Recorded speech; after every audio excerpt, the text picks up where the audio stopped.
आइए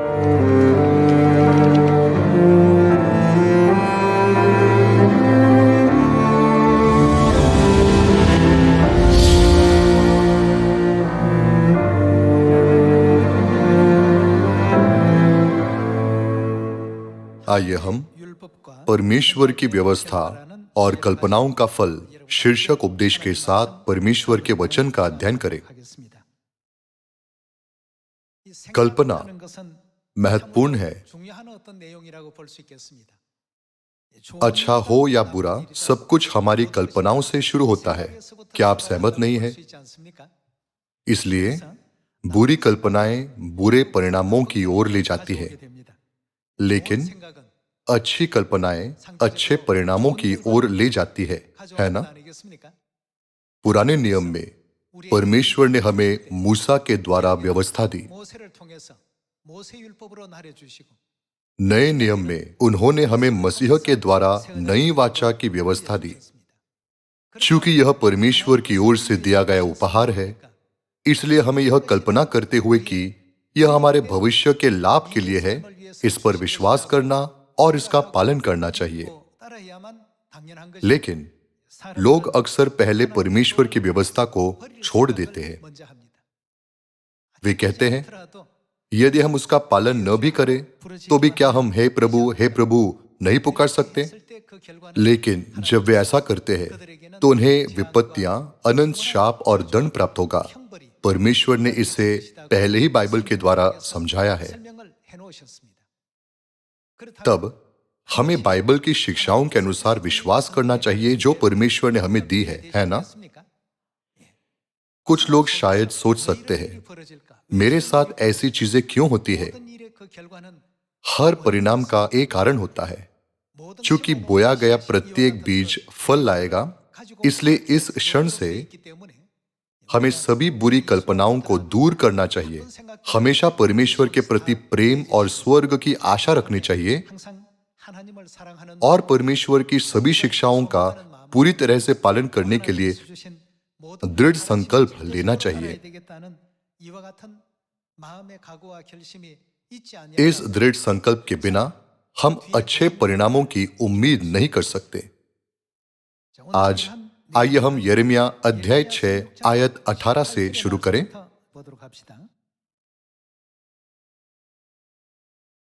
इसलिए हे जातियों सुनो, और हे मंडली देख कि इन लोगों में क्या हो रहा है। हे पृथ्वी सुन, देख कि मैं इस जाति पर वह विपत्ति ले आऊंगा जो उनकी विपत्ति किसका फल है? यह उनकी कल्पनाओं का फल है। चाहे उन्होंने जो भी सोचा हो, यह विपत्ति उनकी कल्पनाओं का फल थी। तब उनकी कल्पनाएं क्या थी? आइए हम उस पर गौर करना जारी रखें। जो उनकी कल्पनाओं का फल है, क्योंकि उन्होंने क्या किया है? इन्होंने मेरे वचनों पर ध्यान नहीं लगाया और मेरी शिक्षा को इन्होंने निकम्मी जाना है। परमेश्वर ने मानव जाति के लिए उद्धार की व्यवस्था, जीवन की व्यवस्था और पापों की क्षमा की व्यवस्था की स्थापना की। यह आश्चर्य की बात है कि उन्होंने उन नियमों का तिरस्कार किया जिनमें परमेश्वर का अनुग्रह है। बाइबल हमें यह एहसास दिलाती है कि यह कल्पना की परमेश्वर की व्यवस्था का उल्लंघन करना स्वीकार किया जाता है, विपत्ति का कारण बनेगी। सभी लोगों, आज हम जो सबत का दिन मना रहे हैं वह कोई साधारण दिन नहीं है। स्वर्ग में स्वर्गदूत भी सबत के दिन का पालन करना चाहते हैं,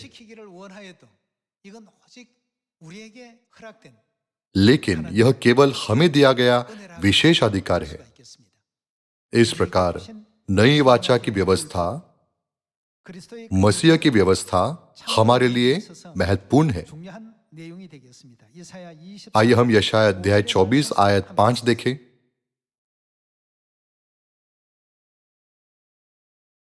पृथ्वी अपने रहने वालों के कारण अशुद्ध हो गई है। ऐसा होने का क्या कारण है? क्योंकि उन्होंने व्यवस्था का उल्लंघन किया और विधि को पलट डाला और सनातन वाचा को तोड़ दिया है। यिर्मयाह अध्याय 6 में उन्होंने विपत्तियों का सामना किया क्योंकि उन्होंने परमेश्वर की व्यवस्था का तिरस्कार किया, और यशायाह अध्याय 24 में उन्होंने व्यवस्था का उल्लंघन किया, विधि को पलट डाला और सनातन वाचा को तोड़ दिया। और इसका परिणाम क्या हुआ? इस कारण पृथ्वी को शाप ग्रसेगा। यह उनके गलत कामों के कारण है और उसमें रहने वाले दोषी ठहरेंगे, और इस कारण पृथ्वी के निवासी भस्म होंगे और थोड़े ही मनुष्य रह जाएंगे। आयत 7, नया दाखमधु जाता रहेगा, दाखलता मुरझा जाएगी, और जितने मन में आनंद करते हैं सब लंबी लंबी सांस लेंगे। डफ का सुखदाई शब्द बंद हो जाएगा, प्रसन्न होने वाले का कोलाहल जाता रहेगा, वीणा का सुखदाई शब्द शांत हो जाएगा। इस सब के पीछे क्या कारण है? उन्होंने व्यवस्था का उल्लंघन किया, विधि को पलट डाला और सनातन वाचा को तोड़ा। चूंकि उन्होंने सोचा ऐसे काम करना ठीक है, तो उनकी कल्पनाओं के परिणाम स्वरूप खुशी, आनंद और शांति उनसे दूर हो गई। परमेश्वर ने इन सभी परिणामों को दर्ज किया है। आज जब हम यिर्मयाह अध्याय 6 और यशायाह अध्याय 24 देखते हैं, तो मसीह की व्यवस्था जिसे परमेश्वर ने मानव जाति के लिए स्थापित किया है, आत्मिक रूप से एक महत्वपूर्ण भूमिका निभाती है। हमें शांति, खुशी, आनंद और स्वर्ग का राज देने के लिए परमेश्वर ने नई वाचा की व्यवस्था स्थापित की। इसलिए हमें सबत का दिन और नई वाचा के सभी नियमों का पालन करना चाहिए, फिर चाहे हमें कोई भी कठिनाई क्यों न हो, है ना? ऐसा इसलिए है क्योंकि हर कल्पना एक बीज बन जाती है। इसलिए जैसे स्वर्गीय माता कहती है, सदा आनंदित रहिए, हमें स्वर्ग के राज्य में जाने के अपने भविष्य के बारे में सोचते हुए आनंद से भर जाना चाहिए, है ना? आखिरकार यह पृथ्वी शरण नगर है। चूंकि यहाँ के जीवन में अनंत सुख, अनंत आनंद और अनंत शांति शामिल नहीं है, इसलिए हमें स्वर्ग के राज की लालसा करनी चाहिए। यह यशायाह अध्याय 24 में लिखा है, क्योंकि उन्होंने व्यवस्था का उल्लंघन किया और विधि को पलट डाला और सनातन वाचा को तोड़ दिया है। आइए हम आयत 6 देखें। इस कारण पृथ्वी को शाप ग्रसेगा और उसमें रहने वाले दोषी ठहरेंगे, और इसी कारण पृथ्वी के निवासी भस्म होंगे और थोड़े मनुष्य रह जाएंगे। नया दाखमधु जाता रहेगा, दाखलता मुरझा जाएगी, और जितने मन में आनंद करते हैं सब लंबी लंबी सांस लेंगे। डफ का सुखदाई शब्द बंद हो जाएगा, प्रसन्न होने वालों का कोलाहल जाता रहेगा, वीणा का सुखदाई शब्द शांत हो जाएगा। वे गाकर फिर दाखमधु न पिएंगे, पीने वाले को मदिरा कड़वी लगेगी, गड़बड़ी मचाने वाली नगरी नष्ट होगी, उसका हर एक घर ऐसा बंद किया जाएगा कि कोई घुस न सकेगा। सड़कों में लोग दाखमधु के लिए चिल्लाएंगे, आनंद मिट जाएगा, देश का सारा हर्ष जाता रहेगा, नगर उजाड़ ही उजाड़ रहेगा और उसके फाटक तोड़कर नष्ट किए जाएंगे। यह केवल एक उदास स्थिति को दिखाता है। ऐसा कब होगा? जब हम सोचते हैं परमेश्वर की व्यवस्था का उल्लंघन करना ठीक है, तो ऐसे परिणाम कल्पनाओं के फल के रूप में आएंगे। हमें केवल सबत का दिन, फसह, ओढ़नी का नियम और बपतिस्मा पर ही ध्यान नहीं देना चाहिए। परमेश्वर हमेशा हमें कई शिक्षाएं प्रदान करते हैं। आज जैसे कि परमेश्वर ने कहा, सदा आनंदित रहो, आइए हम अपने जीवन से उदासी को दूर फेंक दें। चूंकि हम स्वर्ग जा रहे हैं, तो क्या हमारे पास आनंदित न होने का कोई कारण है? सभी लोगों, क्या होगा यदि आप एक सप्ताह में पूरे अमेरिका की यात्रा पर जा रहे हैं? या क्या होगा यदि आप अंतरिक्ष में यात्रा करें और एक अंतरिक्ष यान से पृथ्वी को देखें? आपको कैसा लगेगा? भले ही लोग आपके बारे में बुरा कहें, लेकिन आप खुश रहेंगे। भले ही आप ऐसा कह रहे हैं, लेकिन मैं जल्द ही अंतरिक्ष में जाऊंगा और इस ग्रह को देखूंगा। आप आनंद से भर जाएंगे क्योंकि आपके पास आशा है। चूंकि स्वर्ग खुशी की दुनिया है, इसलिए हमें आनंद और खुशी दी जाएगी। लेकिन यह पृथ्वी शरण नगर है। हम जो चाहते हैं वह सब नहीं हो सकता है।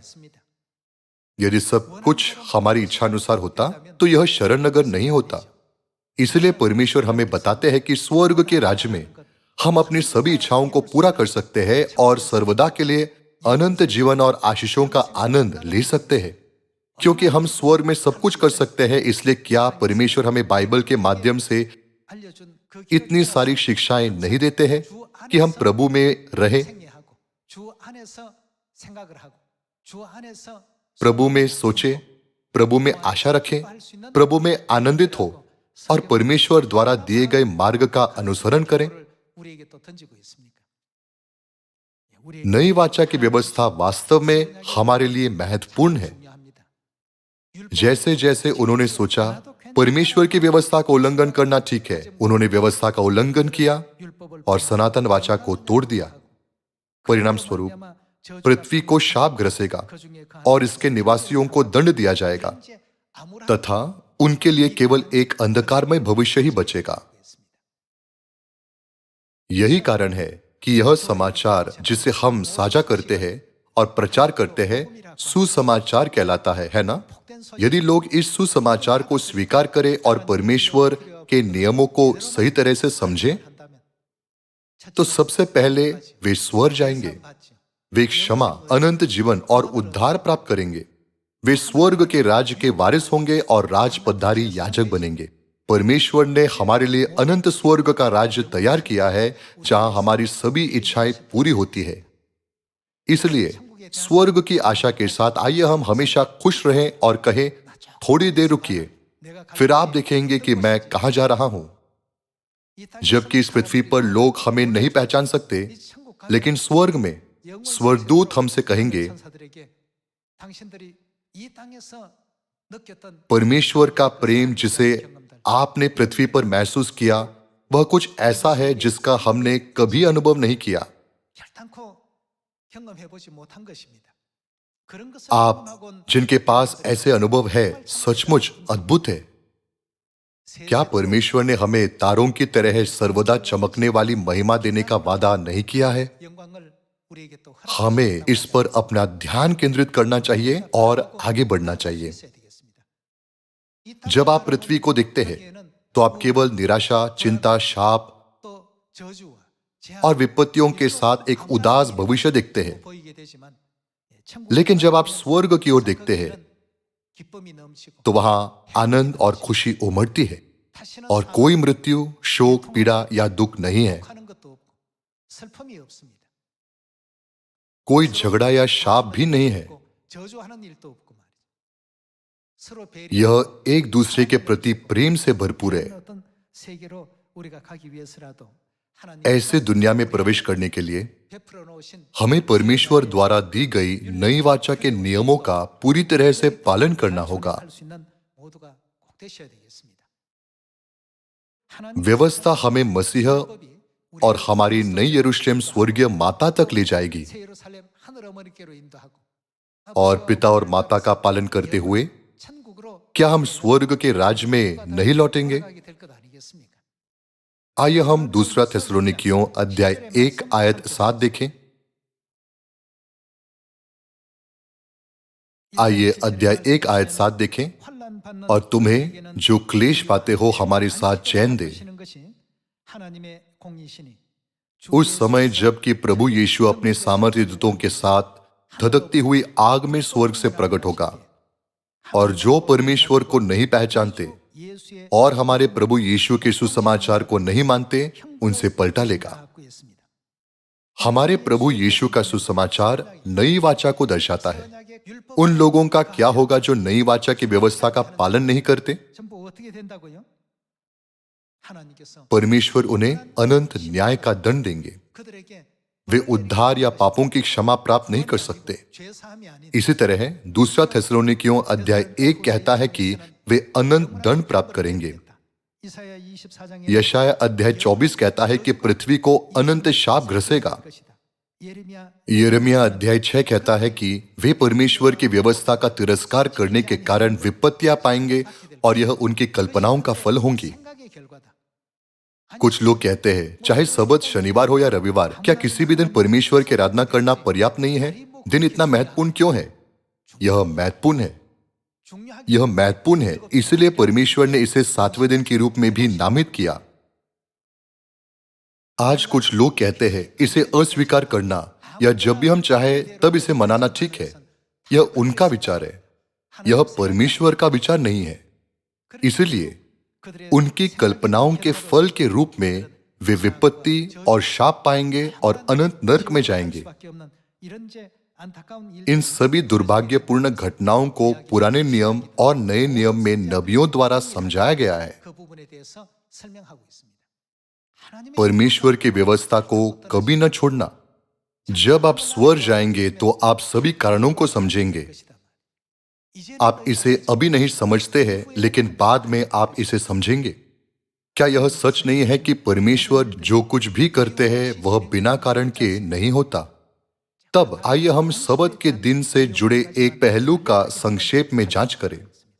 आइए हम यजेकिएल अध्याय 22 आयत 25 देखें।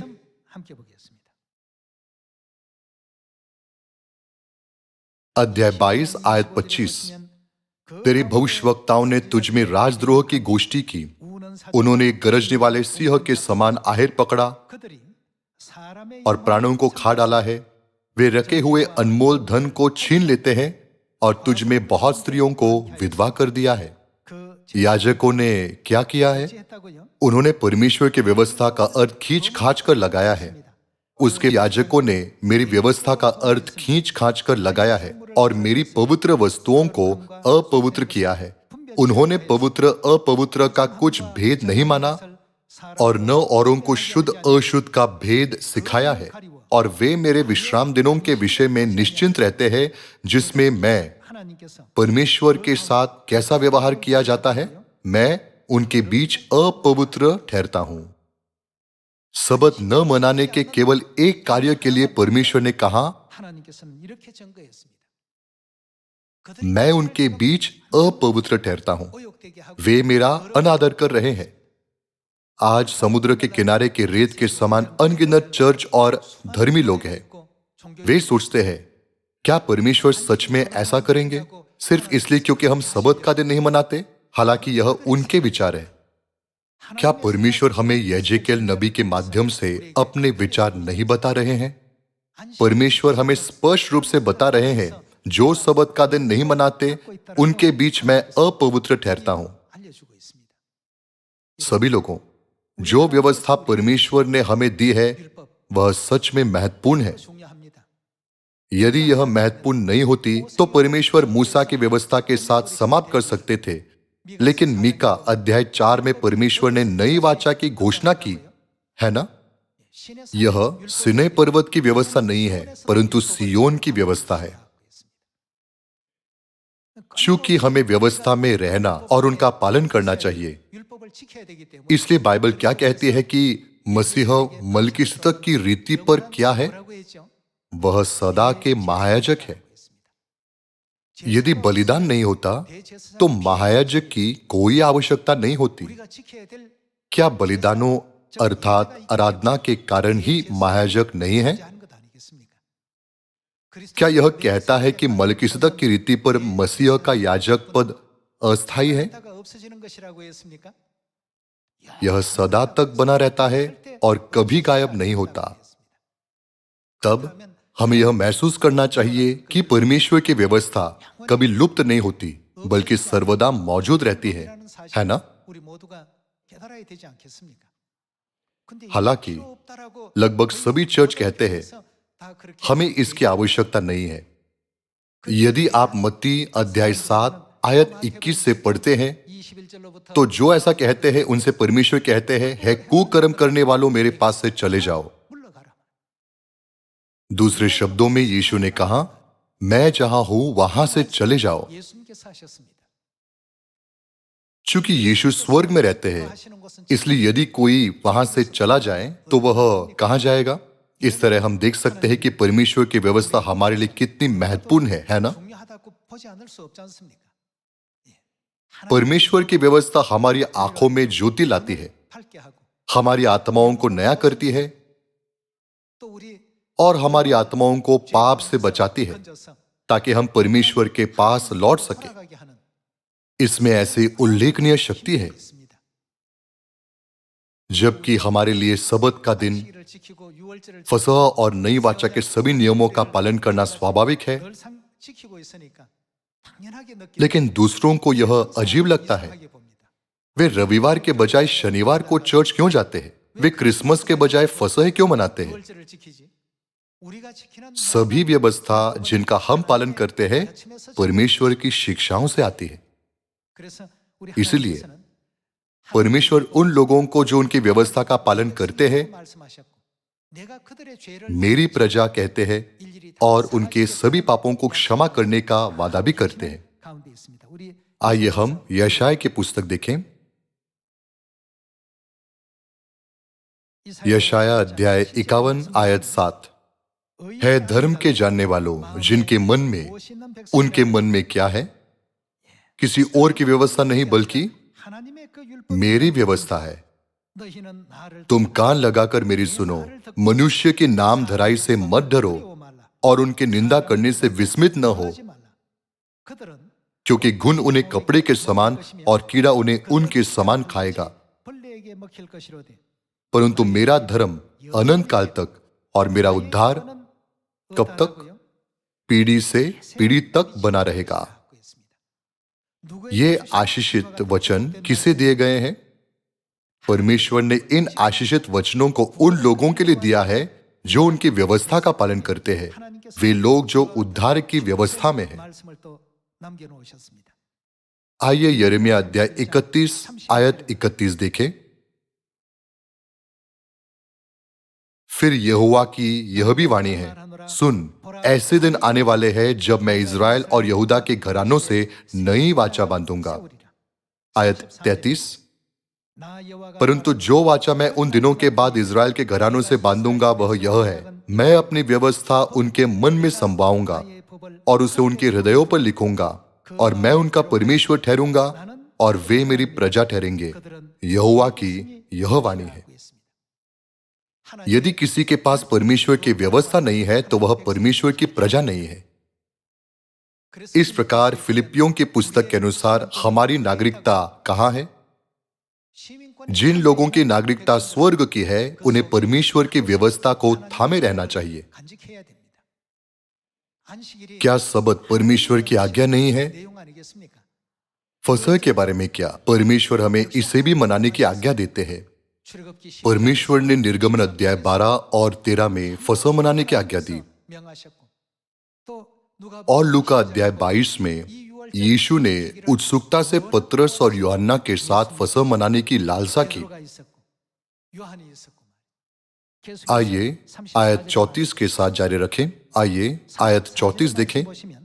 तब उन्हें फिर एक दूसरे से यह न कहना पड़ेगा कि यहोवा को जानो, क्योंकि यहोवा की यह वाणी है, छोटे से लेकर बड़े तक सब के सब मेरा ज्ञान रखेंगे, क्योंकि मैं वह क्या करेंगे? उनका अधर्म क्षमा करूंगा।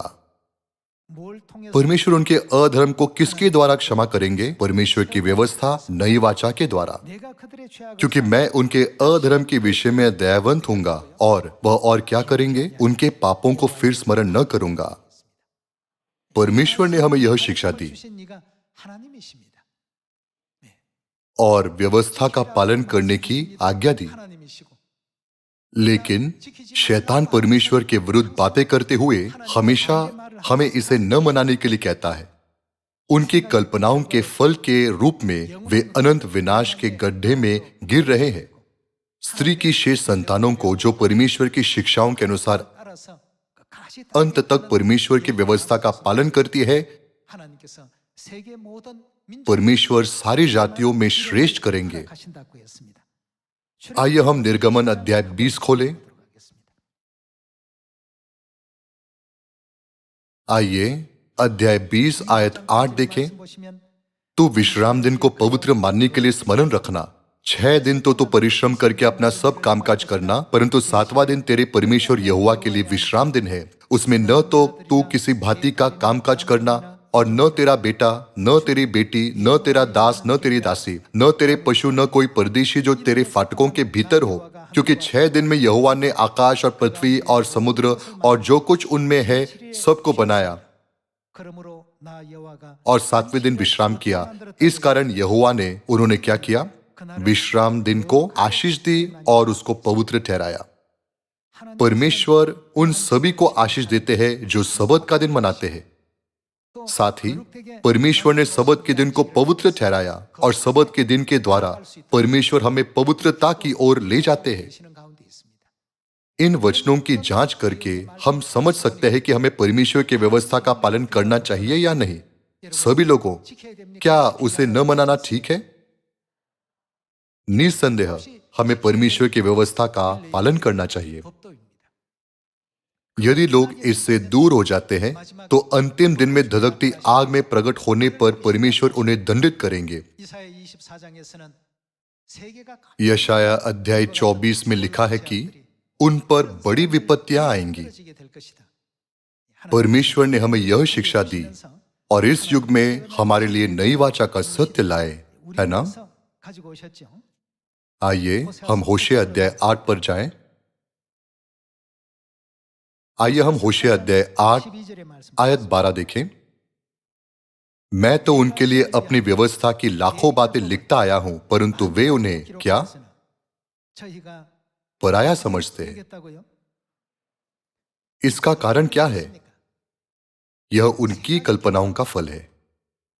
परमेश्वर नबियों और बाइबल के माध्यम से, खासकर सैकड़ों और हजारों वर्षों से मानव जाति को उन बातों के बारे में क्यों सिखाएंगे जो व्यर्थ और बेकार है?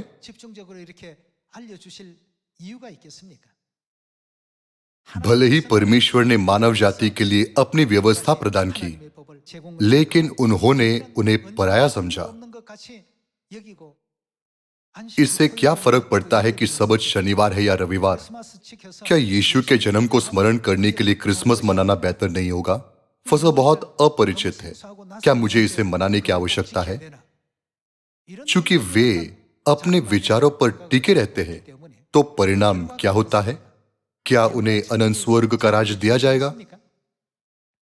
अभी लोग शायद सबत या नई वाचा के फंसे का अर्थ नहीं समझ सकते हैं जिसे हम मनाते हैं, लेकिन परमेश्वर ने सियोन की अपनी सभी संतानों को सभी लोगों में श्रेष्ठ स्थान पर रखने का वादा किया है, उस स्थान पर जिसे स्वर्ग के स्वर्गदूत भी ईर्ष्या करते हैं।